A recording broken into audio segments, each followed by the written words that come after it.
Good morning. అందరూ ఎలా ఉన్నారు? ఐ హోప్ మీరందరూ చాలా అంటే చాలా బాగున్నారు అనుకుంటున్నాను. నేను మార్నింగ్ నిద్ర లేవగానే ఫస్ట్ ఇలా గార్డెన్లోకి వచ్చి కాసేపు టైం స్పెండ్ చేస్తానన్నమాట. ఆ చల్లని గాలి, ఆ చిన్నగా పడుతుంది కదా సన్లైట్, అప్పుడైతే అసలు గార్డెన్లో భలే ఉంటుంది.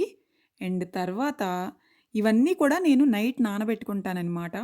హెల్త్కి అయితే ఇవన్నీ తినడం చాలా అంటే చాలా చాలా మంచిది. నేను మ్యాక్సిమం మన వీడియోస్‌లో చెప్తూనే ఉంటాను. Health is wealth. ఆరోగ్యమే మహాభాగ్యం. హెల్త్ బావుంటే మనం లైఫ్‌లో ఏదైనా అచీవ్ చేయొచ్చు. ఇవన్నీ నైటే సోక్ చేస్తాననమాట. నాకు రైజిన్స్ వాటర్ అంటే చాలా చాలా ఇష్టం. మార్నింగ్ నిద్ర లేవగానే రైజిన్స్ వాటర్ తాగితే ఎన్ని హెల్త్ బెనిఫిట్స్ ఉన్నాయో, ముఖ్యంగా మన స్కిన్ అయితే మంచిగా గ్లో అవుతదనమాట. ఇవన్నీ సోక్ చేసుకొని తింటే హెల్త్‌కైతే చాలా చాలా మంచిది. అండ్ మన హెయిర్‌కి, స్కిన్‌కి గూడా మంచిదనమాట. ఇవి తినిన తర్వాత ఒక అరగంట సేపు ఎక్సర్సైజెస్ చేస్తాను. అండ్ ఇంకేంటి తర్వాత బ్రేక్‌ఫాస్ట్ తినేయడమే. బ్రేక్‌ఫాస్ట్‌లో నా ఫేవరెట్ గోధుమ రవ్వ ఉప్మా. బొంబాయి రవ్వ ఉప్మా కూడా ఇష్టమే గానీ, గోధుమ రవ్వ అయితే నాకు చాలా చాలా ఫేవరెట్. రీసెంట్‌గా గార్డెన్‌లో ఒక గట్టు కట్టించాం గదా! సో, ఈ గట్టయితే అసలు మామూలుగా యూజ్ అవ్వట్లేదు.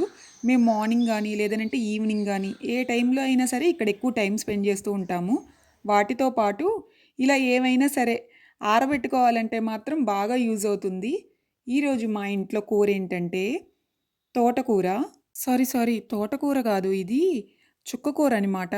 బాబోయ్! కానీ ఈ తోటకూర, చుక్కకూర, పాలకూర ఇవన్నీ గూడా చాలా కన్‌ఫ్యూజన్‌గా అనిపిస్తాయన్నమాట నాకైతే. మీరు కూడా నాలానే కన్‌ఫ్యూజ్ అవుతారా? అయితే తప్పకుండా కమెంట్స్‌లో చెప్పండి. అండ్ మినప సున్నుండలు చేశామన్నమాట రీసెంట్‌గానే. ఆల్రెడీ మన ఛానల్‌లో మినప సున్నుండలు, అలానే డ్రై ఫ్రూట్ లడ్డు ఎలా తయారు చేసుకోవాలో ఆ రెసిపీస్ అయితే షేర్ చేశాను. తప్పకుండా చూడండి. హెల్తీ అండ్ టేస్టీ మినప సున్నుండలు నాకైతే చాలా చాలా ఇష్టం. చుక్కకూర చేయడం చాలా సింపుల్ అండ్ ఈజీ తెలుసా? ఇందాక ఆకులన్నీ ఏరాం గదా! ఒక్కొక్కసారి ఆ ఆకుల్లో పురుగులుంటాయన్నమాట. అందుకని మేమైతే ఏ ఆకుకూరైనా సరే చాలా జాగ్రత్తగా ఏరతాము. తర్వాత ఆకుకూరంతా వాష్ చేసుకుని ఇలా తాలింపు పెట్టుకోవాలి. ఆకుకూరలు నిజంగా హెల్త్‌కి చాలా చాలా మంచిది. వీక్‌లో అట్‌లీస్ట్ 2, 3 టైమ్స్ అయినా సరే ఆకుకూరలు తింటూ ఉండాలనమాట. కానీ నిజంగా చెప్పమంటారా, జెన్యూన్‌గా ఇక్కడ ఒక ప్రాబ్లమ్. ఒక్కొక్కసారి ఈ ఆకుకూరలు కొన్నప్పుడు అదే చెప్పాను గదా! ఈ చిన్న చిన్న పురుగులు అలా వస్తా ఉంటాయి. అవన్నీ ఏరేలోపు చాలా ఇబ్బందిగా అనిపిస్తది. కానీ హెల్త్‌కి మంచిది కాబట్టి చెప్పాను గదా! అట్‌లీస్ట్ మనం వారంలో 2, 3 సార్లన్నా తింటూ ఉండాలి. సో, మీరు కూడా తినడానికైతే ట్రై పాలకూర. చేయండి. ఈ వీడియోలో నేను మీకు చూపించేవన్నీ కూడా ఆరోగ్యానికి చాలా చాలా మంచిదనమాట. మనం కారంతో అయినా చేసుకోవచ్చు, లేదనంటే పచ్చిమిర్చితో అయినా చేసుకోవచ్చు. నేనైతే ముందే పచ్చిమిరపకాయలు వేశాననమాట. సో, కూరైతే ఫైనల్‌గా రెడీ అయిపోయింది. చాలా చాలా టేస్టీగా ఉంది. సో, చక్కగా అన్నం తినేసేసి కాసేపు అలా రిలాక్స్ అయ్యాననమాట. అండ్ తినగానే వెంటనే నిద్రపోకూడదు. ఇది కూడా గుర్తుపెట్టుకోండి. నేను ఎప్పుడు బ్రేక్‌ఫాస్ట్ చేసినా, లంచ్ చేసినా, డిన్నర్ చేసినా నేను ఖచ్చితంగా ఒక 15 మినిట్స్ వాక్ చేస్తాను.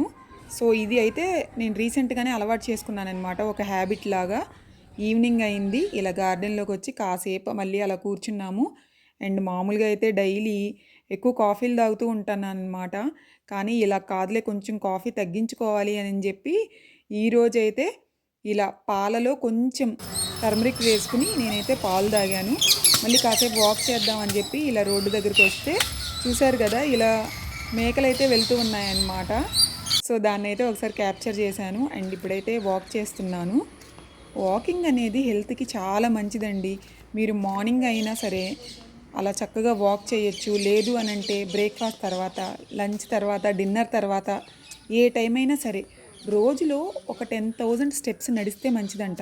కానీ మనకి డైలీ అన్ని స్టెప్స్ అంటే మేబీ కొంచెం కష్టమే అవ్వచ్చు.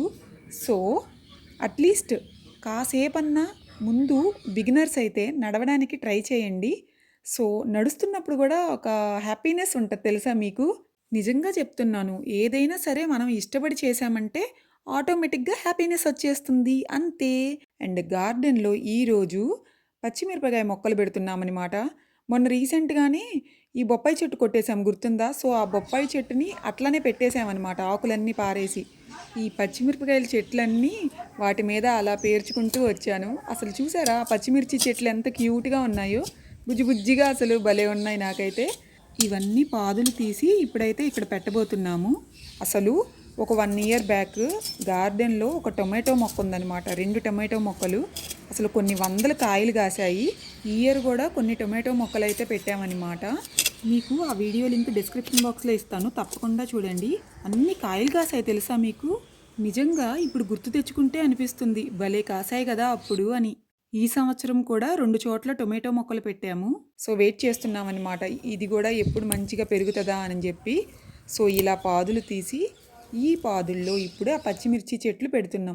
మాకు ఎప్పుడూ ఒక కొంచెం దిగులుగా అనిపిస్తుంది. అదేంటంటే చిన్న గార్డెన్ కదా మాది, చాలా చిన్న గార్డెన్. ఇంకొంచెం ఎక్కువ ప్లేస్ ఉంటే ఇంకా బాగా మొక్కలు పెట్టుకోవచ్చు అనిపిస్తూ ఉంటుంది. చూసారా ఇలా పెట్టాం పచ్చిమిర్చి మొక్కలు. ఇక్కడ ఒక జామ చెట్టు కూడా ఉంది అండ్ దీన్నైతే కొట్టేసాము, బొప్పాయి చెట్లు. ప్రస్తుతం ఇంట్లో ఒక్క బొప్పాయి చెట్టు కూడా లేదు. సో గార్డెన్ అయితే ప్రస్తుతం ఇలా ఉందన్నమాట. ఇంకా చాలా చాలా మొక్కలు పెట్టాలి. అసలు గార్డెన్ అంతా కూడా ఇలా మొక్కలతో నింపేసేయాలన్నమాట. నాకెంతో ఇష్టమైన ఎంతో ఇష్టమైన బ్యూటిఫుల్ చెట్టు. ఈరోజు మార్నింగ్ టు ఈవినింగ్ ఇలా గడిచింది. ఐ హోప్ ఈ వీడియో మీ అందరికీ నచ్చింది అనుకుంటున్నాను. మళ్ళీ కలుద్దాం నెక్స్ట్ వీడియోలో. అప్పటి వరకు టేక్ కేర్. బాయ్.